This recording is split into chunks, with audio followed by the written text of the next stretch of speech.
Hey, what's up guys? So during the process of making this video, the channel has hit 1,000 subscribers, and before the video starts, to everybody who's subscribed, thank you so much. I didn't think I would ever hit 1,000 subs on YouTube, but we're here, and let's keep it going. So just wanted to say thank you before the video, and enjoy. So I figured we close the year out with a game that's more relaxing. More relaxed. I have been on YouTube for 3 months now. I've talked about good games, I've talked about bad games. Some videos have done well, some have been busts. You are a worthless piece of shit! Get out of my face! But either way, I now have a platform to talk about whatever video game I want. So did you really think that I would not talk about the first ever non-Nintendo console game I ever played? Yeah, that's a mouthful, isn't it? That's right. When I was a wee 4-year-old little boy back in 2003, Star Wars Jedi Knight, Jedi Academy changed the trajectory of my life. My first ever console video game I could remember playing was Mario Kart 64, but Jedi Academy was what made me fall in love with video games. This was my entire life. I distinctly remember my parents not letting me play until I finished coloring in our letter of the day for homework. We also had a pool in our backyard, so my days outside of school consisted of pool, homework, Jedi Academy. Good times. Giving a 4-year-old an Xbox controller and telling him, hey buddy, go slaughter all these helpless stormtroopers and go duke it out with Sith to see who's the strongest. That's a recipe for instant success. And instant tantrums.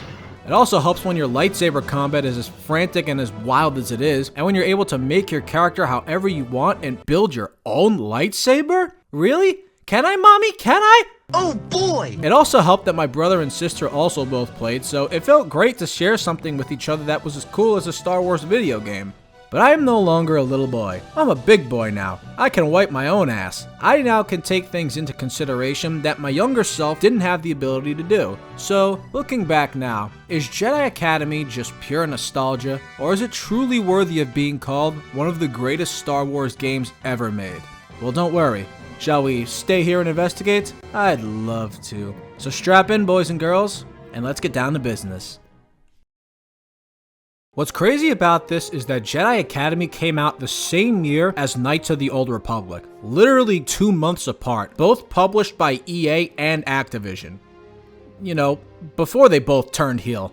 These games could not be more different. Turn-based style, deep and complex story, hours of content to be had compared to frantic action combat with a simple story that lasts about as long as the developer's allotted time at the Game Awards. Get off the stage, Sam. You are taking up my precious time with Kojima. Geometric? More like Geo move the f*** over for Jordan Peele. Am I right, Google Play Store? 2 Star Wars games in 1 year sounds crazy in this day and age. 2 amazing Star Wars games in a year is even nuttier. But back then, this franchise demanded respect. And if you were gonna make a game about Star Wars, you better make it badass.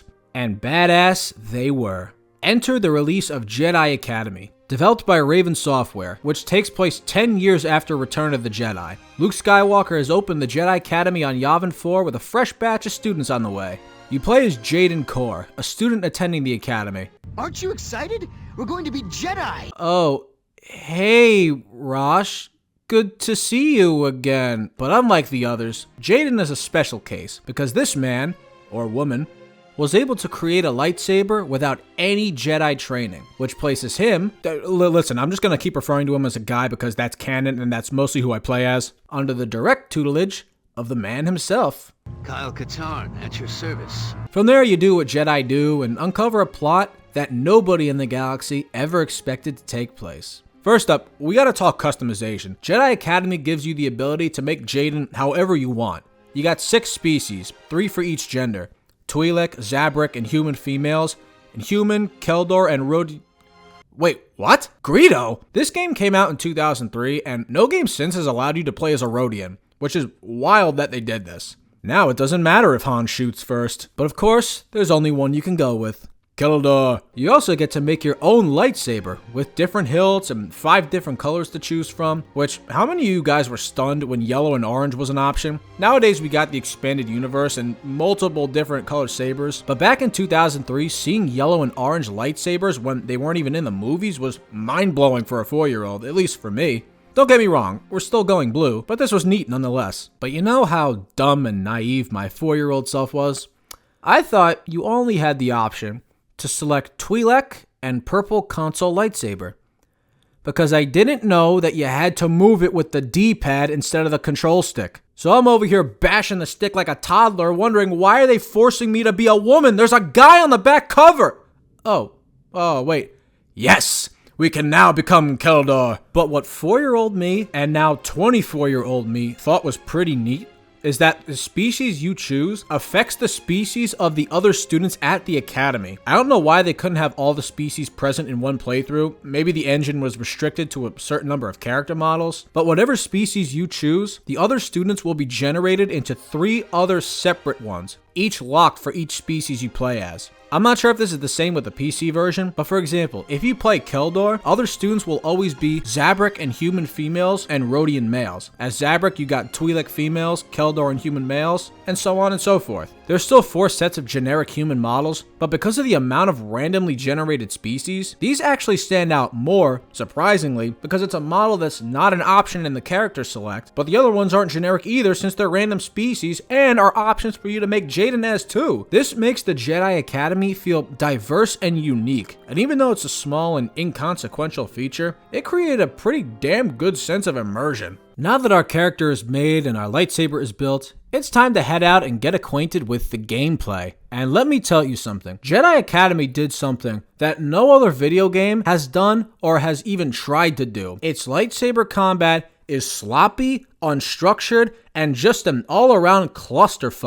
And somehow, all 3 reasons are why it's amazing. Because all those feelings for you as the player, the enemies are restricted to the same things. So every fight literally feels like PvP. But when you have lightsaber swings this erratic on both sides, both will register and bounce off each other, so you're right back into the action, just like a duel in the movies. The sloppiness kind of cancels out when you're in a duel. Because of that, there are no telegraphed enemy moves, no reading and dodging attacks. Nope, just get in there and swing until one of you is dead.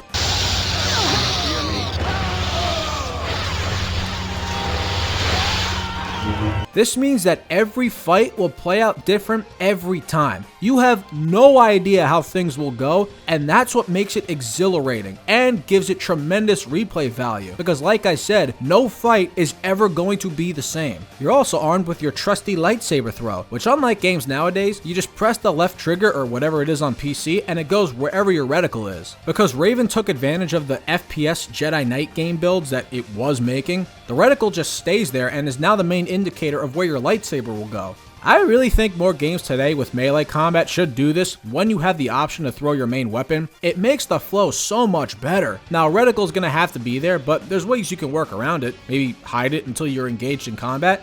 Just give it a try. You also got some special attacks you can do, including the process of putting another human into a meat grinder. No, you're doing it wrong. This is how you do it. Now, you may be asking, well, how does this work? How do you know if you're actually damaging someone? You don't. Actually, there is a way. How the enemy is screaming.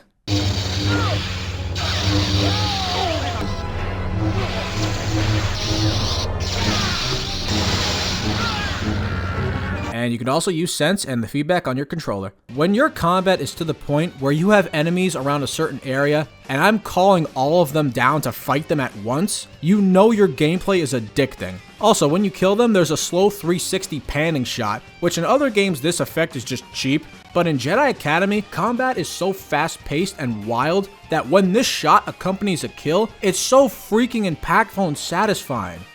But the same goes for you. This is still among the most impactful death screens I've ever seen in gaming. But you have to go outside of the lightsaber duels to appreciate how they were able to pull this combat off. Going to basic stormtrooper and soldier combat. This is where Raven Software realized, hey, you have a lightsaber. So guess how many hits it takes to kill someone?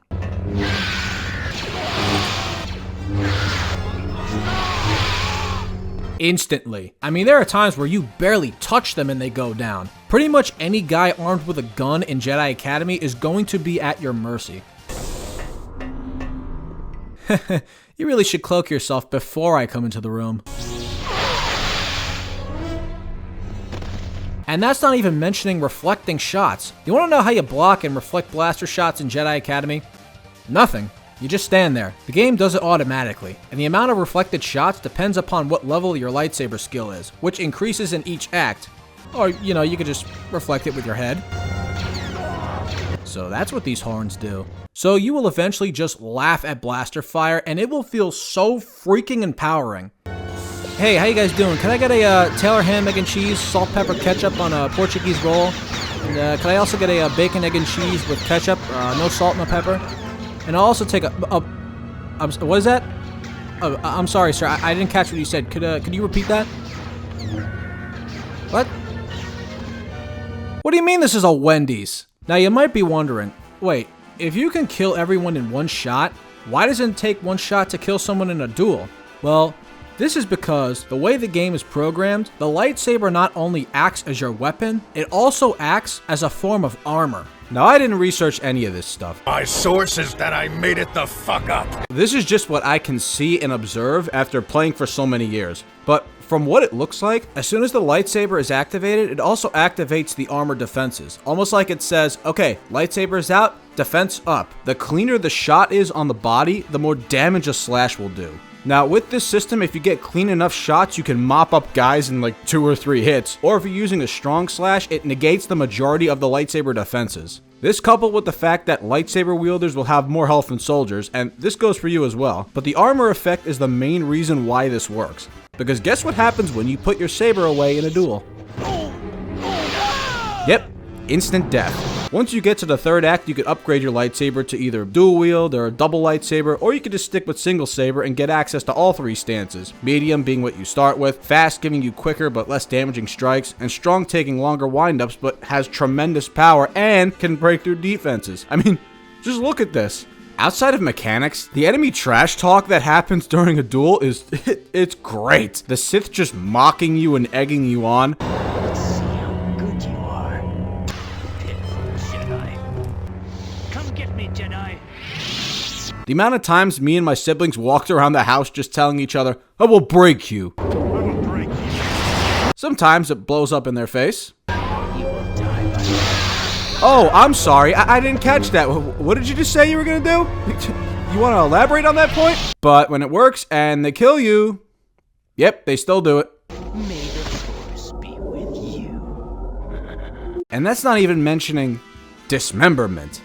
Yeah, you can cut off arms and hands in this game, which is like, damn, mom's upstairs, right? And then lo and behold, I find out years later that on the PC version, there's a dismemberment cheat that can cut anything. I'm actually glad 4-year-old me didn't see this because my life would have been much different. And by that I mean I probably would have ended up in prison. But remember, you are a Jedi, so you can use the Force in many different ways. Aside from your core Force powers of push, pull, sense, speed, which side note, another 4-year-old blunder. I had no idea how to get past this area in the training grounds. I had to call my brother over to help me. And that's when I learned that you can push down on a control stick.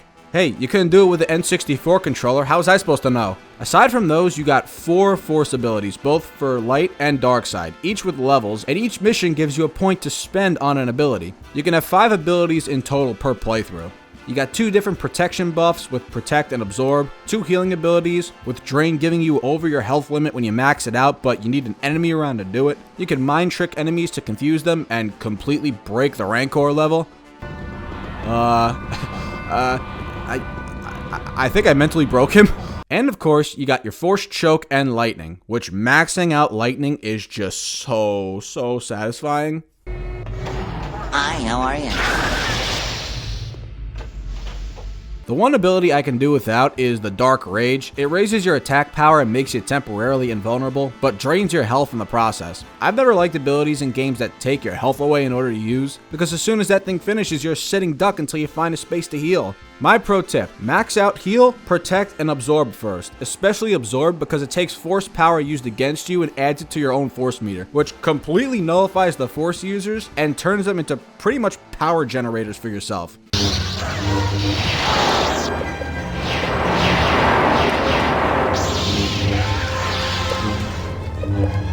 Then do whatever you want from there. Every single force ability is viable and just adds another layer to an already insane combat system. Because of this, the last thing you will be in Jedi Academy is bored, and that is music to my ears.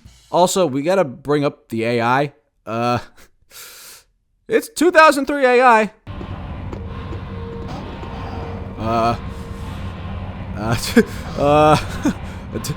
He doesn't know. He doesn't know. Dude, who's gonna make the first move? Oh, this is awkward, isn't it? Alright, well, that was an interesting duel. Okay, let's take some time to heal up. What? What was that? What? Alright, everybody, heal up. Let's go. We better hurry this up. Amelia's getting choked out in the next room. What? Dude, what are you doing? Are you kidding me? Also, don't kill anyone near a corner as they just... I don't even know what to say to this. Good times.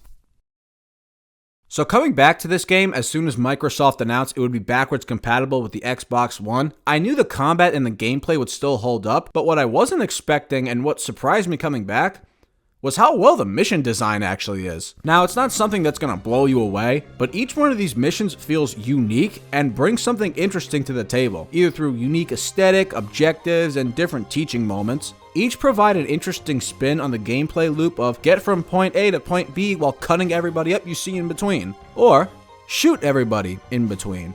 Yes, that's right, I didn't mention this in the gameplay section for a specific reason. Every mission allows you to take 2 guns and a throwable with you, and you can also pick up guns during the mission themselves. Now the question that Jedi Academy had to answer was, I have a lightsaber, why would I possibly want to use a gun? And the way they answered this was they structured the missions in a certain way where there were situations in the missions where using a gun would be more viable. Like in some levels, you have these trip mines lining certain areas, and while you could just technically throw your lightsaber at it, it's much easier to just pull out your blaster and shoot it. And in some missions, there are enemies out of your range where you have to use a gun to take them out.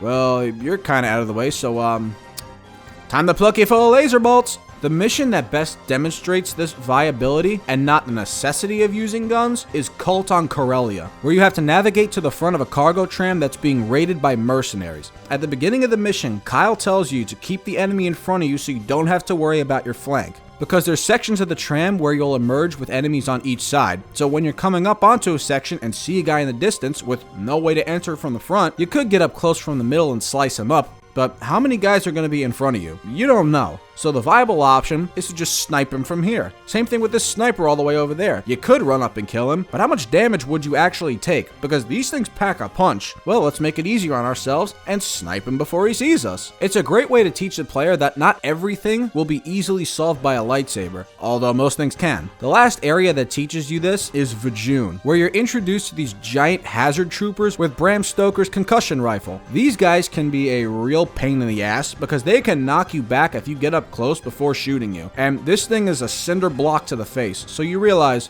well, this doesn't exactly raise my life expectancy. Oh. How you like it now, you pieces of shit? But as I said, each mission offers something unique, and they're divided up into 3 acts with an intermission mission. Oh, that's weird. In between. Mercenary activity has you fighting through Mos Eisley and shutting off tractor beams with the boy. Hey, Chewie, I don't think that gun is doing anything. Oh, never mind. Droid recovery has you fighting Tusken Raiders and teaches you that keeping your distance with melee combat is the best thing you can do because these guys, they're sneaky dangerous. And lightsaber throws are an absolute cheat code. KOTOR was like, let's try to understand the Sand People. Jedi Academy is like, hey, can you guys hold this?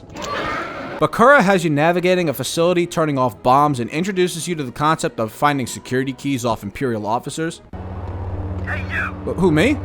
What? I didn't do it. This is the first mission where the objective is not get from point A to point B, but rather presenting a full area and giving the player objectives around the area to find or do. Blengeel switches things up and has you recovering ship parts from a wreck while avoiding...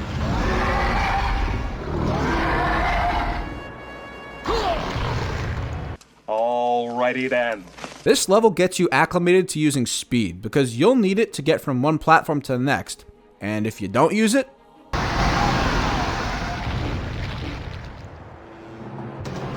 the second act is where the missions truly become unique. Rescue mission has you doing exactly what you think you're doing, helping Hutt prisoners escape while avoiding Rancor. Zanju 5 puts you on speeders for the entire level, which the physics can be, I'm not even doing anything right now. It's just going. I'm not even touching the controller. Covert Operation is an extension of the Bakura mission, where you have to place targeting beacons around the mining platform so they can be blown up by good old Captain Wedge Antilles. This is too easy. Coruscant brings in shield droids, and I just love the aesthetic of Coruscant. Top 5 planet in all of Star Wars. And Jasoon takes the gun philosophy to a T. You get captured and have your lightsaber taken away, so you have to navigate the mission using only guns, turning it into a first-person shooter. And let me tell you, the flechette, well, just see for yourself.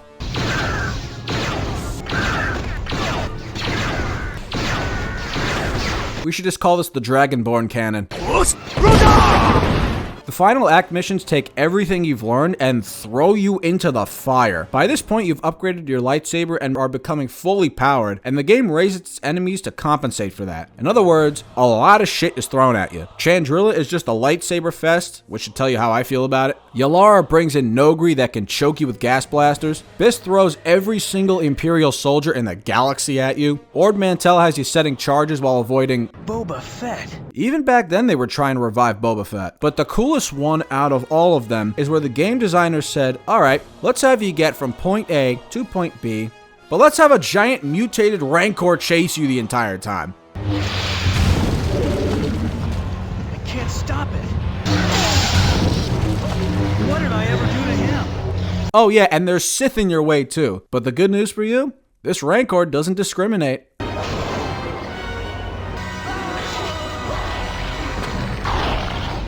In between the acts, you got Hoth, Vajun, and Tasper 3. Each skill checks for what you've learned so far. Vajun especially being where you learn, alright, my saber skills ain't shit. Why is this guy so hard to bring down? Wait, how does this guy have 2 lightsabers? Oh, what? Oh, wait, we got Darth Maul now? But if you love lightsaber combat, then you're gonna love the finale. Say hello to one of my favorite levels in all of video game history, Korriban. The final climactic battle between the Disciples of Ragnos and the Jedi Academy. This is a complete lightsaber fest. You have Jedi dueling with Sith all over the place. You got guys jumping out at you from balconies and banisters. And how the enemies are will be determined by if you go light or dark side endings. If you go light, the Jedi will follow and assist you. And if you go dark, they attack you too, and are in greater numbers. I don't know what it is about this particular game, but ever since I was a kid, I always felt this obligation to save every single Jedi I came across, and that never happens to me in any other game where I'm like, I have to stop my NPC allies from dying. Usually when they die, I'm like,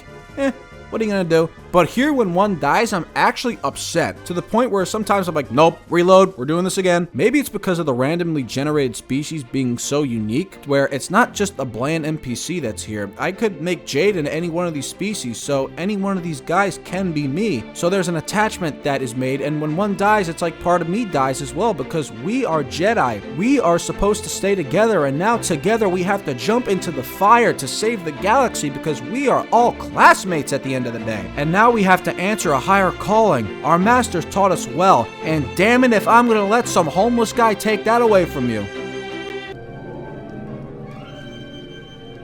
Or maybe I'm just on crack. No matter how you slice it, Korriban is an absolute blast of a level, and it puts the giant bow on Jedi Academy's excellent mission design. Now, in terms of story, Jedi Academy doesn't try to present you with a complex, multi-layered experience. It's a very basic Jedi story that's not trying to win any awards, and is clearly made to service the gameplay, which, to be honest, is all they really needed to do. You're part of a new batch of students at the Jedi Academy, but suddenly something shoots your shuttle down and you crash land in the middle of the Yavin forest. But as the shuttle captain is briefing Luke Skywalker, someone sneaks into his bedroom and slices into his personal records.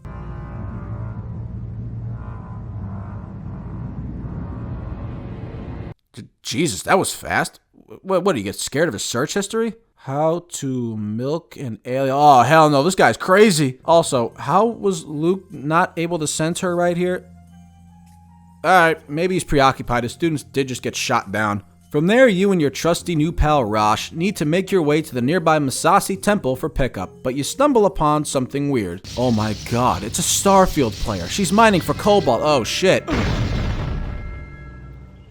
Joke's on her, she needed a 30-second loading screen before getting onto her ship. From there, you begin your training with Kyle Katarn and Rosh, and this is where you find out that Rosh is a cocky prick with a serious competitive edge. So much so that he releases Luke's training droid to slow you down so he can finish the course first, which turns out would have killed you if it was set to Luke's training settings. And Rosh has the perfect reaction that we all have after getting scolded by our superiors.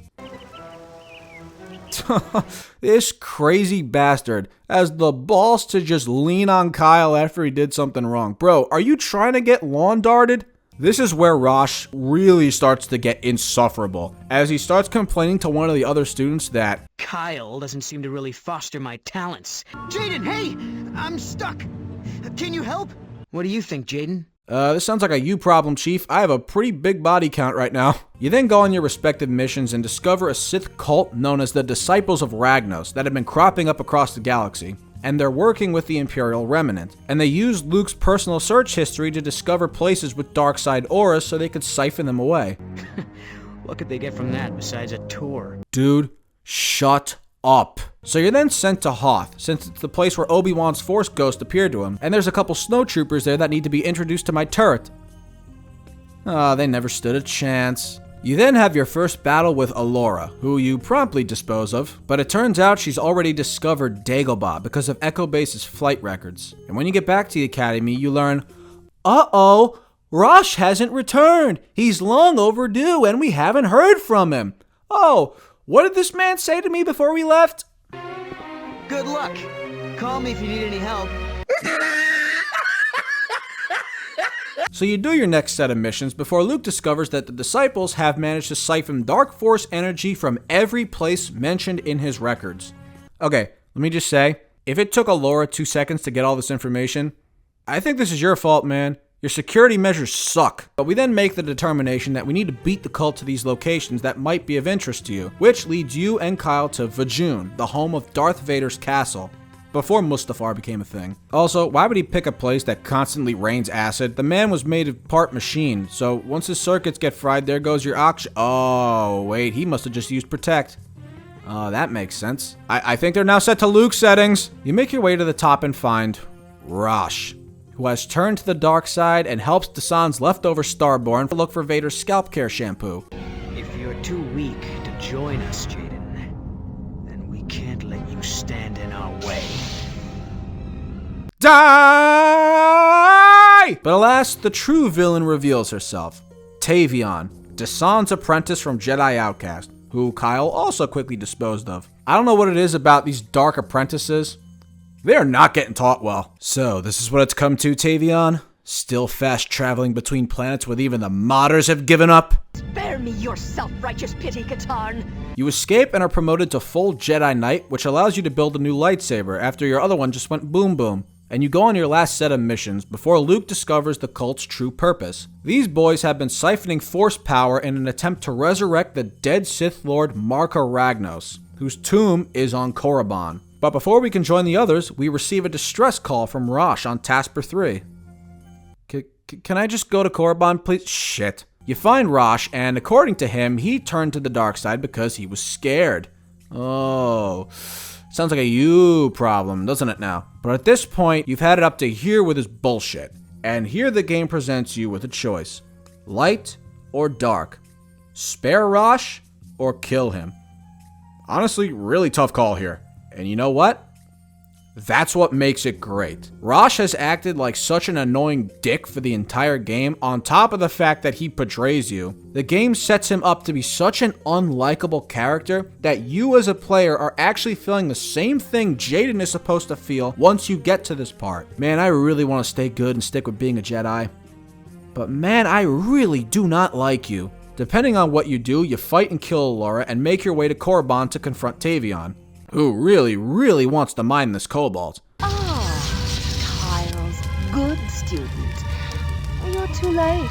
Hey, they patching that map for New Atlantis yet? Silence, whelp! Let's put it this way, Tavion. Even if you are able to resurrect Marker Ragnos, you may feel like an unstoppable force. His spirit will possess your body and give you untold power, with lightsaber in one hand and scepter in the other. But there is still one thing you never took into account. You'll be over-encumbered. Vigilant whelp. I will enjoy slaying you. Depending on your light or dark side choices, you either fight a second Ragnos-possessed Tavion after round 1, or you fight Kyle, who apparently has grab moves. So that's Jedi Academy's story. Now, I know I just told you everything about the story, but that leads me to my one but big problem with Jedi Academy. That I was able to tell you everything about the story. This game takes 10 hours to beat, and sometimes it feels like a lot less than that. Now, the game is such a short burst of energy in that 10 hours, so it doesn't feel like you got robbed, but if this game came out today, the length would be unacceptable, especially at full price with no side content. But as it is, a game that came out in 2003, you can mostly forgive it, but it is something that you do have to mention. So to answer my own question, yes. Jedi Academy is one of the best Star Wars games ever made. Certainly top 5 in my eyes. I will never not look at this game without bringing back fond memories, but all these years later, the majority of its systems still hold up, and its lightsaber combat remains unmatched all these years later. Although Jedi Fallen Order and Survivor do come the closest. It's a shame that the canon for this game was wiped when Disney took over, even though I wouldn't trust them to handle Jaden Korra or Kyle Katarn. They can't even handle their own creations. But as it stands on this day, it's much more than a relic of Star Wars past. It's the game that gave me love for this media, and the game that is Star Wars personified. For as old as it is, it's still among the best, and for that, Jedi Academy is a solid 9 out of 10.